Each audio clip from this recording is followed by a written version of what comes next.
सभी भक्तजनों को जय सिया राम।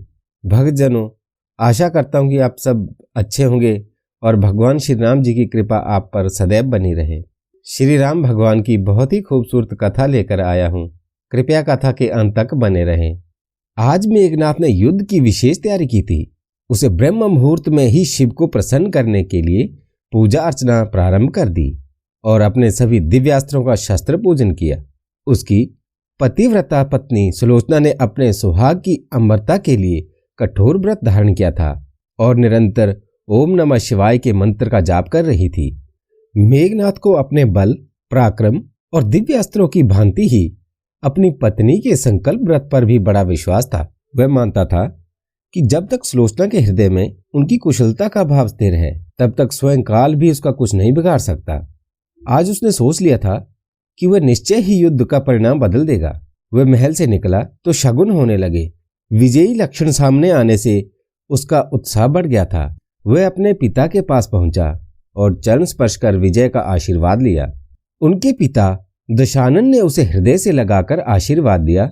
पुत्र इंद्रजीत, यदि इंद्र स्वयं ब्रह्मा को साथ लेकर भी तुमसे युद्ध करने आ जाए तो भी मुझे लगता है कि तुम्हें परास्त नहीं कर सकेंगे। दशानन रावण गदगद स्वर में बोला, आज हम दोनों शत्रु का समूल विनाश कर देंगे।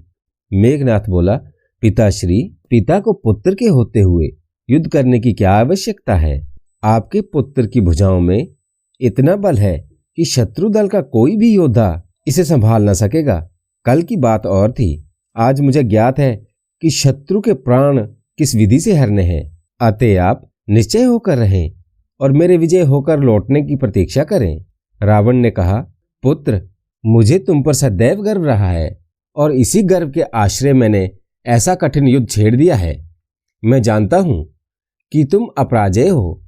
जाओ, शत्रु को बता दो कि दशानन ने किस बल पर त्रिलोक को भयभीत किया था।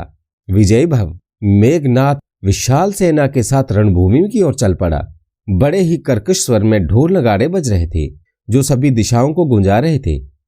जब राक्षस सेना रणभूमि पर पहुंच गई तो मेघनाथ को बड़ा आश्चर्य हुआ, क्योंकि वानर सेना तो पहले से ही उनके स्वागत में खड़ी थी। पलक भी न झपका था कि वानर वीरों ने प्रबल आक्रमण कर दिया। यद्यपि राक्षस भी तैयार थे, परंतु उनसे इतने जल्दी आक्रमण की कल्पना भी नहीं की जा सकती थी। विशाल सेना वाले वानरों ने एक एक राक्षस को बगल में दबाया और पलक झपकते ही पर्वत शिखर पर जा चढ़े और वहां से राक्षसों को गेंद की भांति लुढ़का दिया। क्षण भर में ही सैकड़ों राक्षस योद्धा शव बन पड़े थे। मेघनाथ को यह देखकर भारी क्रोध आया और उसने बड़े वेग से वानरों पर तीक्ष्ण बाणों की वर्षा कर दी। मेघनाथ के भीषण प्रहारों से वानर दल में खलबली मच गई। वह मायावी शक्तियों का प्रयोग कर रहा था, जिससे वानर दल के बहुत से योद्धा मारे जा चुके थे। उसका पराक्रम असहनीय हो रहा था। वानर जय श्री राम का उद्घोष करते हुए उस पराक्रम का यथोचित सामना कर रहे थे, परंतु लग रहा था कि वह बराबरी का युद्ध नहीं था। वानर दल के पास बड़े वृक्ष, शिलाएं, गदा आदि साधारण अस्त्र थे, जबकि मेघनाथ के पास अभिमंत्रित दिव्यास्त्र थे। वह एक बाण छोड़ता था तो हजारों में विभक्त होकर बाण वर्षा बन जाती थी। उस बाण प्रलय से वानरों में भागदड़ मच गई थी, परंतु भागते भी तो कहां। हे रघुनाथ, रक्षा करो। हे महावीर हनुमान, तुम कहां हो? वानरों की इस प्रकार पुकार सुनकर हनुमान सिंह के समान गर्जना करके उधर दौड़ चले तो मेघनाथ ने उन पर भी तीक्ष्ण बाण छोड़े, परंतु वे हनुमान थे। रे शठ राक्षस, ऐसे ही अपने बल की प्रशंसा करता है?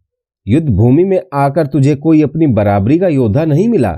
सेनापति होकर सैनिकों पर दिव्यास्त्रों का प्रयोग कर अपनी निर्लज्जा का परिचय दे रहा है।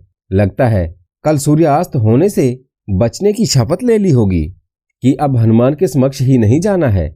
मेघनाथ बोला, अरे मूर्ख वानर, जब सारी सेना ही वानरों की है तो मेरे लिए तो सभी समान है। फिर कौन हनुमान और कौन सुग्रीव? बराबरी वाले योद्धा तो तुम मूर्ख वानरों को मृत्यु के मुख में धकेल कर अपने शिविरों में बैठे हैं। उनके धनुष और डोरियां सूत की बनी होंगी, जो वे उन्हें लेकर बाहर नहीं आते। मेघनाथ, हनुमान जी ने कहा, निर्लज्ज मेघनाथ, सदा अपने बल की आप ही बढ़ाई करने वाला तेरा पिता कहाँ है? क्या कल का युद्ध देखकर उसे ताप आ गया मेघनाथ ने कहा, मेरे पिता की रणभूमि में आवश्यकता ही क्या है वानर? उनका ये पुत्र अकेला ही ऐसे जीव जंतुओं की 100 सेनाओं को नष्ट कर देने में सक्षम है। महाराज रावण, क्या तुम कीट भक्षियों पर अपना बल व्यर्थ करेंगे? हनुमान जी ने कहा, इसी प्रकार श्री रघुवीर भी तेरे जैसे तुच्छ बालक के साथ युद्ध करें उन्हें शोभा नहीं देगा। तेरी इस पक्के गूलर जैसी लंका जिसमें तुम कीड़ों की भांति रहते हो, मेरे लिए कुछ भी नहीं है। मैं इसे अग्नि में भस्म कर दूं, पाताल में धसा दूं या वायु में उड़ाकर कहीं अंतरिक्ष में फेंक दूं। अब तू अपना पराक्रम दिखा, अपने तुनीर में झांक कर देख कि कौन कौन से दिव्यास्त्र पड़े हैं, क्योंकि तेरे जैसे कपटी को बहुबल पर तो भरोसा है ही नहीं। मेघनाथ ने कहा, व्यर्थ की बकवास मत कर वानर। युद्ध में सभी नीतियां वैध होती हैं। जिस भी नीति से शत्रु का नाश हो, रणकुशल योद्धा उसी को अपनाते हैं। फिर भी आज मैं तेरे बाहुबल को अवश्य ही संतुष्ट करूंगा। मेघनाथ ने धनुष पर बाण रख नेत्र बंद किए तो एक भारी गदा उनके हाथ में प्रकट हुई। जब हनुमान और मेघनाथ आमने सामने थे, दोनों ही गदा युद्ध में बहुत प्रवीण थे।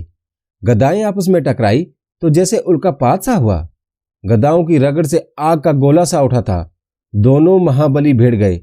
कभी हनुमान भारी पड़ने लगते तो कभी मेघनाथ। इस युद्ध को देखने के लिए दोनों सेनाएं जैसे युद्ध भूलकर ठहर गई। देवता भी आकाश से इस द्वंद्व को देख रहे थे। दोनों पक्षों के सैनिक अपने अपने योद्धा का जय घोष कर रहे थे। बहुत समय व्यतीत होने पर भी जब कोई निर्णय ना हो सका तो मेघनाथ ने विचार किया कि वह यहां पूरा दिन हनुमान से ही उलझा रहा तो अन्य मोर्चों पर अंगद आदि वानर राक्षसों का विध्वंस कर देंगे। ऐसा विचार कर वह वहां से अदृश्य हो गया। चारों ओर महाबली हनुमान की जय का जय घोष गूंजा। हनुमान अब राक्षसों पर टूट पड़े। मेघनाथ हनुमान के सामने से भागकर मुख्य शिविर की ओर आ गया, जहां राम लक्ष्मण शिलाओं पर बैठे थे। मेघनाथ धिक्कारने वाले स्वर में बोला, अरे ओ कायर तपस्वियों, क्या इन्हीं वानरों के आश्रय त्रिलोक विजेता रावण को इतनी कठिन चुनौती दी थी? क्या धनुष बाण केवल शोभा बढ़ाने के लिए कंधे पर टांग रखे हैं? सुना है तुम में सहज में ही ताड़का, सुबाहु और खरदूषण आदि को मार डाला था। अवश्य वे सभी अत्यधिक मद्यपान करके आए होंगे। आज इस रण का अंतिम निर्णय होगा। अकारण ही सैनिकों का रक्त बहाने से क्या लाभ? क्यों न युद्ध का कारण ही समाप्त कर दिया जाए। इतना कहकर मेघनाथ ने एक साथ ही कई बाण चलाए। प्रभु श्री राम ने सहज ही एक बाण चलाकर उनके सभी बाण नष्ट कर दिए और उनके धनुष के टुकड़े टुकड़े कर उनका घमंड चूर कर दिया। परंतु मेघनाथ भी सहज ही मानने वाला नहीं था। क्षण भर में ही दूसरा धनुष उसके हाथ में था। प्रभु लक्ष्मण रोष भरकर बोले, मुझे आज्ञा दें, मैं इस दुष्ट की वीरता का परीक्षण करता हूं। बड़ा धनुर्धर बन रहा है। अनुज, आज इसके ग्रह नक्षत्र सभी सीधी चाल में हैं, अतः सावधानी से इसे संतुष्ट करना। ये अपने कौशल से अधिक अपने दिव्यास्त्रों पर भरोसा करता है। इसके पास कुछ अमोघ शक्तियां हैं। सबसे बड़ी शक्ति इसकी पत्नी का महाव्रत है। उसके चित्त में इसका ध्यान स्थिर होने तक ये अजय है। लक्ष्मण ने कहा, हे नाथ, ये क्या? यदि इसके साथ ऐसे ही हजारों धनुर्धर भी मेरे समक्ष अहंकार करते हुए आ जाएं, तो भी आपकी कृपा से मेरा कुछ अहित ना होगा। लक्ष्मण ने धनुष और बाण उठाए और मेघनाथ को ललकारा। अरे ओ अभिमानी मेघनाथ, अभी हनुमान के सामने से कायरों की भांति भागकर आया है और यहाँ प्रताप दिखा रहा है। ठहर, आज तेरा सब बल संतुष्ट कर देता हूं। मेघनाथ ने व्यंग से कहा, छोटे तपस्वी, अभी तो तुम्हारे दूध के दांत भी न टूटे होंगे। तुम क्यों चले आए? उस राम को क्या डर लगता है? तू काल के वश में है इंद्रजीत, इसलिए तेरी जिह्वा विष उगल रही है। रणभूमि में योद्धा की आयु नहीं देखते। इस धर्म युद्ध में श्री रघुवीर का धनुष उस पाप के मूल तेरे पिता लंका रावण का काल है। तेरे जैसे बड़बोले राक्षसों के लिए तो उसकी सेना का एक वानर भी काफी है। मेघनाथ ने गुस्से में आकर के बाण वर्षा शुरू कर दी। लक्ष्मण ने भी उसकी गति को मात देते हुए उसके सभी बाणों को काट डाला। अब मेघनाथ भांति भांति के बाण साधना कर रहा था, परंतु लक्ष्मण के सामने उसकी कोई विद्या काम नहीं आ रही थी। वह मायावी अस्त्र चलाकर अघोर अंधेरा कर देता तो लक्ष्मण क्षण भर में उसी माया को काटकर प्रकाश कर देते थे। वह अग्नेय अस्त्र का प्रयोग करता तो लक्ष्मण वर्णास्त्र का प्रयोग करते।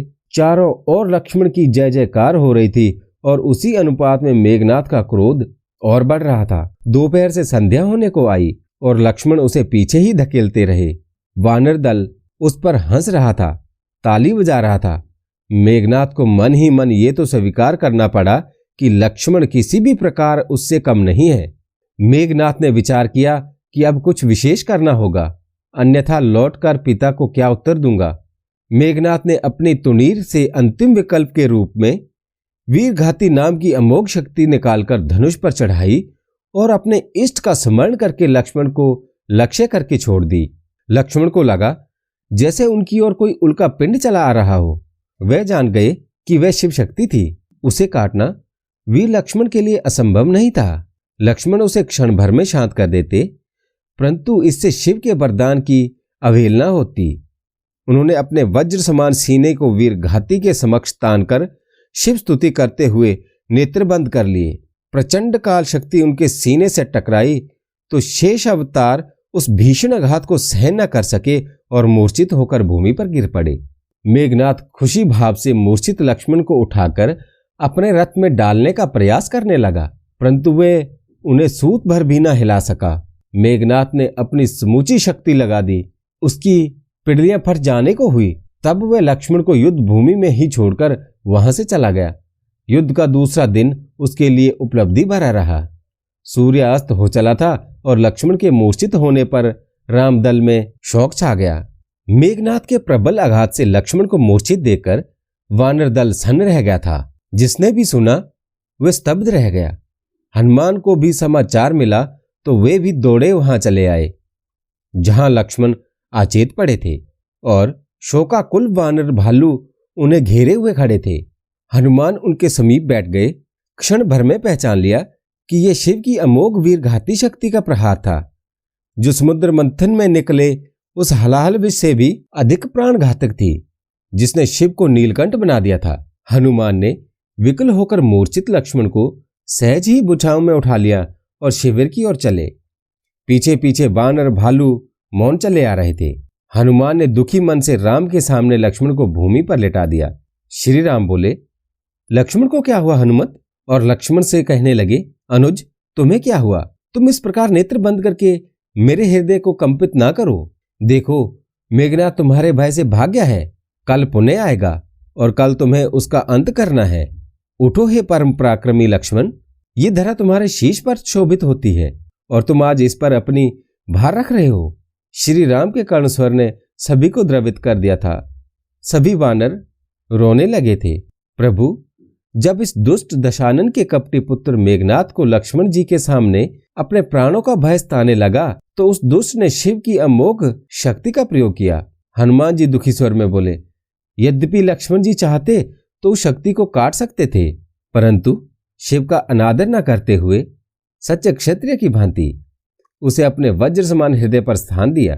श्री राम बोले, भैया लक्ष्मण, ये तुमने क्या किया?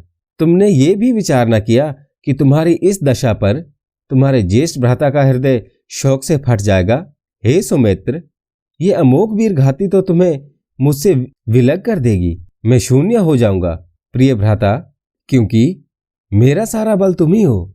हे धरा को धारण करने वाले महाप्रतापी, मैंने तो तुम्हारे ही आश्रय राक्षसों के विनाश का कठिन संकल्प लिया था और तुम पहले ही चरण में मुझे निराश्रय किए जा रहे हो। भैया, अभी तो असंख्य राक्षस इस धरती पर हैं जो मुनिजनों को पीड़ित करने के लिए अभी भी शेष हैं। हे लक्ष्मण, अपने धनुष की टंकार से रावण का हृदय कंपित कर दो और उस कपटी इंद्रजीत को सचेत कर दो कि कल उसके जीवन की अंतिम बेला है। हे लखन, ऐसा कौन काल है जो तुम्हारी ओर कुटिल दृष्टि ही डाल सके? राम का करुण विलाप सुनकर विभीषण, जांबवंत आदि सभी प्रमुख सेनापति और उनके पास शोकाकुल होकर बैठ गए। जो जगत के सुख दुख का संचालन करते हैं, आज वे कैसे साधारण मनुष्य की भांति शोकाकुल हैं। यही तो राम की अद्भुत लीला है। श्री हरि ने राम की भूमिका के साथ न्याय किया है। वे मनुष्य जाति को जीवन के सहज स्वाभाविक मूल्यों का पालन और भावनाओं की सहज व्यक्तिगत का संदेश देते हैं। हमें समय रहते उपचार के विषय में सोचना चाहिए। श्री राम जी बोले, शिव के कोप का क्या उपचार होगा? जो संहारक है वे क्यों कर किसी की आशा का विकल्प रखेंगे? आज मेरा वनवास अंतहीन हो गया। क्योंकि अब मैं किस मुख से अयोध्या जाऊंगा? माता सुमित्रा को क्या उत्तर दूंगा, जिन्हें मैंने अनुज लक्ष्मण की रक्षा का वचन दिया था? तब विभीषण ने कहा, नाथ, शिव बड़े कृपालु हैं। अपने भक्तों के लिए उनके पास असंख्य विकल्प रहते हैं। लंका में सुषेण नाम का एक प्रकांड वैद्य निवास करता है। इस जगत में ऐसा कोई असाध्य रोग नहीं जिसका उपचार वह न कर सके। यदि वह किसी प्रकार यहां आ सके तो भैया लक्ष्मण के जीवन की आशा हो सकती है। श्री राम बोले, हे विभीषण, शत्रु का राजवैद्य क्यों हमारा हित करेगा? और यदि वह चाहे भी तो रावण उसे ऐसा नहीं करने देगा। यदि वे लंका के अतिरिक्त कहीं होता तो हम उससे विनती भी करते, परंतु शत्रु के घर में तो ये असंभव है। हनुमान जी गुस्से में खड़े हो गए और कहा, हे रघुनाथ, आप मुझे आज्ञा दें। विनय करना निर्बलों का काम है। समर्थ तो इच्छा से कार्य कराते हैं। यदि वह वैद्य स्वयं रावण के पैर से पैर बांधकर भी बैठा होगा तो भी आपका ये सेवक उसे उठाकर यहां ले आएगा। आप आज्ञा दें प्रभु। श्री राम बोले, हे पवन सुत, मैं तुम्हारा ये उपकार कभी नहीं भूलूंगा। यद्यपि विधि को जो स्वीकार हो वे होकर रहता है, परंतु पुरुषार्थ तो प्रयास करने में है। हे हनुमंत, तुम शीघ्र ही जाकर उस वैद्य को ले आओ। हनुमान विभीषण से सुषेण वैद्य के घर का पता व स्थिति जानकर जय श्री राम का उद्घोष करके दृढ़ निश्चय के साथ चल पड़े। लंका के प्रहरी आज विजय उत्सव मना रहे थे, क्योंकि मेघनाथ ने एक तपस्वी को मृत्यु निद्रा में सुला दिया था और रावण ने सबको आनंद मनाने की खुली छूट दी थी। यही कारण था कि हनुमान सूक्ष्म रूप से निर्विघ्न नगर में प्रवेश कर गए। सारा नगर जगमग कर रहा था। स्थान स्थान पर नृत्य गान हो रहे थे। गलियों में मदिरा पान किए हुए राक्षस नृत्य कर रहे थे। हनुमान अपने लक्ष्य की ओर बढ़ चले। विभीषण ने वैद्य के घर की दिशा, स्थिति और पहचान बता दी थी, तो हनुमान जी को अधिक समस्या नहीं हुई। वे वैद्य के घर में प्रवेश कर गए तो देखा कि वैद्य पलंग पर गहरी निद्रा में सो रहा था। हनुमान ने उसे जगाना उचित न समझा और धीरे से पलंग सहित ही उठा लिया। अमोद में डूबे हुए लंका के प्रहरी न आते समय बाधा बने और न जाते समय। हनुमान शीघ्र ही अपने शिविर में पहुंच गए और पलंग नीचे रख दिया। सबने महावीर हनुमान का जय घोष किया तो गहरी निद्रा में सोया सुषेण वैद्य हड़बड़ाकर उठा और भयभीत होकर चकित रह गया। अपने आसपास देखा। विभीषण को देखकर वे तनिक सहज हुआ। विभीषण ने विनय पूर्वक कहा, हे राजवैद्य, आप इस समय प्रभु श्री राम के शिविर में हैं। आपने सुना ही होगा कि आज युद्ध में इंद्रजीत ने वीरघाती शक्ति का प्रहार किया है, जिससे लक्ष्मण जी मूर्छित हो गए हैं। आप उसका प्रभाव जानते हैं और आशा है कि कोई उपचार भी अवश्य जानते होंगे, इसलिए आपको यहाँ लाया गया है। सुषेण वैद्य ने व्याकुल श्री राम की ओर देखकर उन्हें प्रणाम किया। श्री राम ने कहा, हे राजवैद्य, जब हृदय विदारक परिस्थिति आती है तो व्यक्ति नीति न सोचकर उसका उपाय करता है। मेरे अनुज की ये दशा देखकर आप मेरी व्यथा समझ सकते हैं। एक मृत्यु को छोड़कर ऐसा कोई रोग नहीं जो कुशल वैद्य की उपचार नीति में न हो। हे सुषेण जी, कृपा करके मेरे भैया लक्ष्मण के प्राण बचाने का कोई उपाय करें। सुषेण ने कहा, हे दीनदयाल, आप सभी नीतियों को जानने वाले हैं। मैं निपट अज्ञानी जड़ी बूटियों के अतिरिक्त और कुछ नहीं जानता। हे नाथ, मेरा एक संशय दूर करें। मैं लंकाधीश दशानन का सेवक हूं और उन्हीं के लिए अनादि से परिवार का भरण पोषण करता हूं। क्या सेवक को स्वामी की आज्ञा के बिना कोई कार्य करना चाहिए? वे भी ऐसा जिससे स्वामी को घोर अप्रसन्नता हो। श्री राम ने कहा, हे सुषेण वैद्य, सेवक देह होती है, कला नहीं। सभी 16 कलाएं और 64 विद्याएं जगत के कल्याण हेतु होती हैं और इन पर किसी एक का स्वामित्व नहीं होता। ईश्वर के पश्चात वैद्य की ही मान्यता है और वैद्य का कार्य चिकित्सा करना होता है। हे वैद्यराज, सेवा का भी धर्म है, परंतु सेवा भाव सीमिति या व्यक्ति विशेष के प्रति हो तो दासता कही जाती है। यदि तुम्हारा दास धर्म है तो मैं कदापि तुम्हें तुम्हारा धर्म छोड़ने के लिए नहीं कहूंगा। लक्ष्मण मृत्यु को प्राप्त होते हैं तो हो जाएं, परंतु हमारे कारण किसी का धर्म न टूटे। हे हनुमान, वैद्यराज को उसी कुशलता के साथ उनके घर पहुंचा दो जैसे लेकर आए थे। सुषेण वैद्य ने श्री राम के चरण पकड़ लिए और कहा, हे प्रभु, मेरा ऐसा आशय नहीं था। मैं तो अपने संशय को दूर करना चाहता था, जो आपने कर दिया। मैं सेवक और दास के अंतर को समझ गया हूं। मैं उद्यम और कला का भेद जान गया। निश्चय ही कला ईश्वर का वरदान है और ये किसी की दास नहीं हो सकती। जो अपनी कला का उपयोग अपनी ही स्वार्थ सिद्धि के लिए करता है वह उसकी कृपा का पात्र नहीं होता है। हे नाथ, आप धैर्य रखें। मैं अभी भैया लक्ष्मण की दशा का निरीक्षण करता हूँ और जो भी संभव उपाय हो वह बताता हूँ। वैद्यराज सुसेन ने अचेत लक्ष्मण की नाड़ी देखी और नेत्रों को खोलकर निरीक्षण किया तो जीवन के लक्षण पहचान गए। हे करुणा निधान श्री राम, स्थिति विकट अवश्य है परंतु आशा रहित नहीं है। इस महाविष का प्रभाव चंद्रमा की शीतलता के साथ बढ़ता है। रात्रि के अंतिम प्रहर के अंतिम क्षण में चंद्रमा विष का अभिन्न मित्र होता है। अतः इतना ही समय हमारे पास है। उपचार दुर्लभ और कठिन है। उत्तर दिशा में एक हिमालय की पर्वत श्रृंखला में द्रोणगिरी नाम का एक पर्वत है जिस पर एक विशेष जड़ी बूटी का पौधा पाया जाता है। उसकी पहचान ये है कि वह रात्रि के समय झिलमिलाता रहता है। उसी पौधे से संजीवनी बूटी बनाई जाती है। हे नाथ, यदि समय रहते संजीवनी बूटी से लक्ष्मण जी का उपचार किया जा सके तो उनके प्राण बच सकते हैं। सुषेण के उपाय को सुनकर सब मौन हो गए। कहीं वैद्य ने जानबूझकर तो ऐसी दुर्लभ औषधि नहीं बता दी। वैद्यराज ने कहा, हे हनुमत, वह तुमने सुना, उपचार हो सकता है। सुनकर जो आशा जागी थी वह उसकी दुर्लभता से क्षीण हो रही थी। राम आद्र भरे स्वर में बोले, हे वीर बजरंग बली, संसार में ऐसा कौन कठिन काज है जो तुम्हारे किए नहीं हो सकता। हे पवनसुत, आज अयोध्या के इस पूर्व का अस्त चंद्रमा के अस्त होने से होगा तो इस असहाय राम को तुम्हारे अतिरिक्त कोई सहारा दिखाई नहीं दे रहा है। हे वायुपुत्र, आज फिर अपनी प्रभुताई दिखाकर इस राम पर उपकार कर दो। हे नाथ, हे रघुनंदन, ये हनुमान तो सदा आपका दास है। मेरा तो जन्म ही आपकी सेवा के हितार्थ हुआ है। हनुमान ने हाथ जोड़कर कहा, आपकी आज्ञा शिरोधार्य है नाथ। आप उस जड़ी की कहते हैं, मैं समूचे हिमालय को उखाड़कर आपको भेंट कर दूंगा। स्वयं काल भी आपके इस दास का मार्ग नहीं रोक सकेगा। मैं जानता हूं प्रभु, सफलता का आशीर्वाद दें।